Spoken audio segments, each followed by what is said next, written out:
स्वागत है आपका ओनली पेपर प्रैक्टिस में। आज का पेपर प्रैक्टिस शुरू करते हैं। क्रिप्स मिशन के संबंध में निम्न में से कौन सा कथन सत्य है?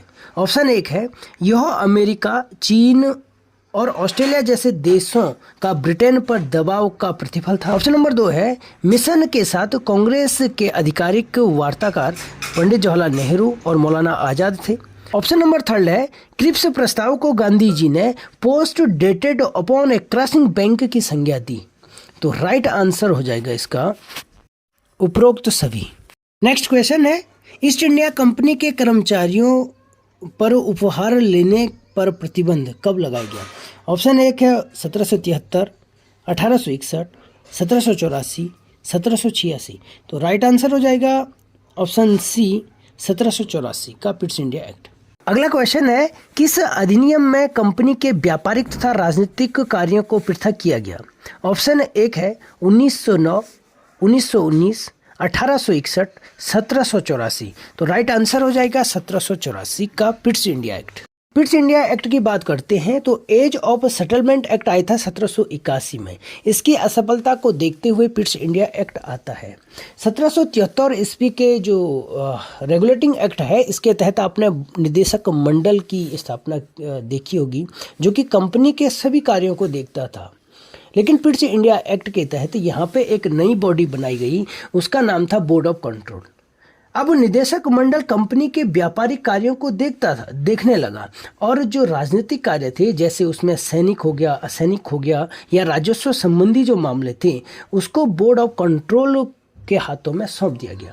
अर्थात अब यहाँ पे हम देखते हैं कि कंपनी के तहत भी द्वैध शासन की स्थापना हो जाती है। इससे पहले द्वैध शासन आप आगे देखेंगे 1935 में केंद्र में जो द्वैध शासन की प्रक्रिया शुरू होती है, लेकिन कंपनी की तरफ से यहाँ पे कंपनी के राजनीतिक तथा व्यापारिक कार्य को जब अलग कर देते हैं तो यहाँ पे भी द्वैध शासन स्टार्ट हो जाता है। जो बोर्ड ऑफ कंट्रोल की स्थापना यहाँ पे करते हैं पिट्स इंडिया एक्ट के तहत, इसकी जो सदस्य की संख्या थी वो 6 थी और इसी एक्ट में यह कंपनी के कर्मचारियों को उपहार लेने पर प्रतिबंध लगाया गया।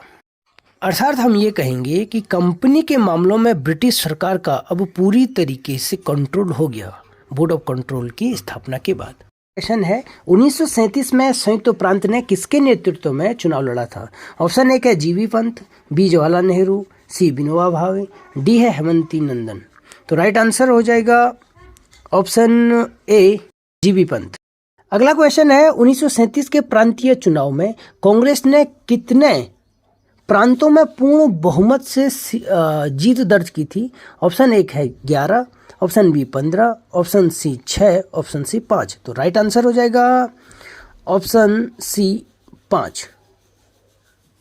5 सीटों पर कांग्रेस ने पूर्ण बहुमत से जीत दर्ज की थी और 5 प्रांतों में कांग्रेस ने पूर्ण बहुमत से अपनी सरकार बनाई थी, लेकिन 6 और कुल मिला के गठजोड़ करके 6 प्रांतों में कांग्रेस की सरकार बनी थी। निम्न में से किस संविधान संशोधन के द्वारा मतदान की उम्र 21 वर्ष से घटाकर 18 वर्ष कर दी गई?